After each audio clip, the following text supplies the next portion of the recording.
শুনেন। এক নাম্বার, আবু দাউদ শরীফের 4986 নাম্বার হাদিস। নবীজির এক সাহাবা উনি বলেন, ইনতালাক্তু আনা ওয়া আবি ইলা সিহরিন লানা মিনাল আনসার।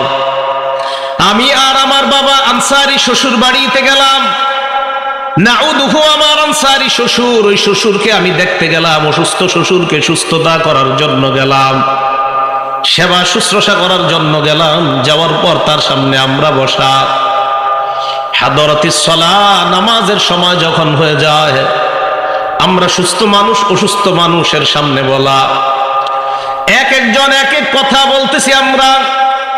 নামাজের সময় যখন হয়ে যায়, আমার শ্বশুর পরিবারের কাউকে ডাক দিয়ে বললেন, ইতুনি বিল ওযু, ওযুর পানি আনো।